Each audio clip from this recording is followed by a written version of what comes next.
بسم الله الرحمن الرحيم. يرفع الله الذين آمنوا منكم والذين أوتوا العلم درجات. صدق الله العظيم. الله بالأعزاء في كل مكان. إن شاء الله النهاردة هنعمل فيديو عشان نشرح فيه إزاي نشغل المنصة. الأول محتاج أتكلم إيه فايدة المنصة دي وهنستخدمها في إيه. المنصة دي خاصة بطلاب السنتر بس، لحد الآن بإذن الله بنحاول إن إحنا نشتغل على منصة أونلاين. طبعا أحب أوجه الشكر للباشمهندس اسلام الغفوري القائم على العمل. المنصة دي هتبقى خاصة بولي الأمر، يقدر منها يتابع كل حاجة خاصة بابنه في الدرس، مثلا حضور الطالب حصة بحصة، درجات الامتحانات الشهرية، كل حاجة خاصة بالطالب هتبقى موجودة على المنصة دي. كل طالب بإذن الله هيكون ليه صفحة مسجلة على المنصة باسمه. أما في المنصة طبعا، طب إزاي هنشغل المنصة؟ أولا المنصة أول حاجة هنحتاج إن إحنا ننزل التطبيق اللي أنا بعته للناس على الجروب. حد ظهر معاه أي مشكلة يتواصل معانا وإن شاء الله نحلها. تاني حاجة أنت هتحتاج، طبعا إحنا سلمنا لحضرتك كارت الحجز. كارت الحجز موجود فيه خانتين مهمين جدا، هم أهم حاجة في المنصة. مكتوب رقم كود الطالب اللي بيبدأ بحرف إنجليزي وبعدها رقم. وليكن مثلا على سبيل المثال عندنا الصف السادس الابتدائي، الرقم بتاعه بيكون ايه؟ ده الكود بتاع الصف السادس الابتدائي، وكل طالب بياخد رقم. فباذن الله ده رقم الكود اللي هينطلب منه نسجل بقى المنصه. في حاجه تانية بقى، عشان ما نعملش كذا رقم سري والناس تنسى، فسجلنا الرقم السري بتاع كل طالب هو عباره عن رقم التليفون الشخصي اللي برضه موجود في الكارت. يبقى احنا معانا الكارت الحجز موجود في خانتين مهمين. الخانه الاولى هي رقم الكود، والخانه الثانيه التليفون الشخصي. يبقى الرقمين دول هم اللي هقدر بهم اسجل في المنصه. الناس لما بتحمل البرنامج، الناس اللي كانت بتبعت لي لما بتحمل البرنامج هتفتح هتلاقي عندي معانا هذا شكل البرنامج. لما بيفتح معايا حاجتين، حساب الطالب وحساب المعلم. تمام؟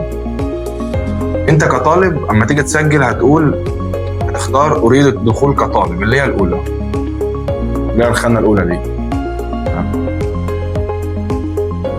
هيظهر معانا حاجتين زي ما بيظهر معاك. اول حاجه عندي كود الطالب، والحاجه الثانيه كلمه المرور. ايه هو كود الطالب؟ قلنا كود الطالب هو الرقم اللي موجود على الكارت. طيب الناس لما بتيجي تكتب الكود بتكتبه من غير الرمز، لازم نكتب الرمز.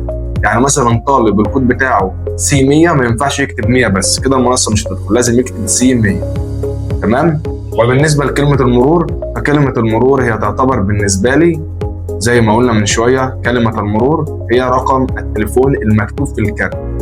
رقم التليفون المكتوب في الكارت. يبقى عشان ولي الامر او الطالب يقدر يخش على المنصه هيستعين بالكارت اللي حجز بيه، هيسجل كود الطالب وهيسجل رقم التليفون. طبعا ممكن يعني كذا حد يفتح المنصه في نفس الوقت. يعني بيت مثلا مكون من 5 افراد، في طالب بس اللي موجود معانا على المنصه، يقدر والده يستخدم المنصه ووالدته عن طريق ان هم برضه هيحملوا البرنامج على الموبايل الشخصي بتاعهم، ويبداوا بعد كده يدخلوا البيانات دي. طيب بعد ما نفتح المنصه احنا جبنا طالب نطبق عليه. طبعا كتبنا كود الطالب C1 وكتبنا كلمة المرور اللي هو رقم التليفون الشخصي الخاص بالطالب. هنعمل تسجيل الدخول.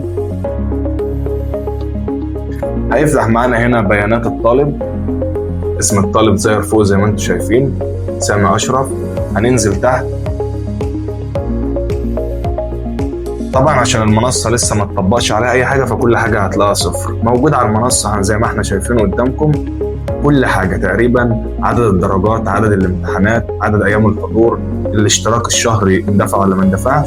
ولي الأمر باستخدام عن طريق إن هو يكون موجود في البيت، مش هيبقى محتاج إن هو يتصل على المدرس أو يطلع من بيته ويروح لحد المدرس يشوف ابنه عامل إيه. هو عن طريق فتح المنصة هيظهر قدامه كل حاجة. طبعا عدد الدرجات، الاشتراك، الحضور، كل حاجة متوفرة موجودة عندنا هنا على المنصة هتبقى موجودة. طبعا ده كان شرح ازاي اشغل المنصة. طبعا لو في اي طالب واجه اي مشكلة يستطيع ان هو ان شاء الله يتواصل معنا ويتواصل مع فريق العمل اللي شغال معنا.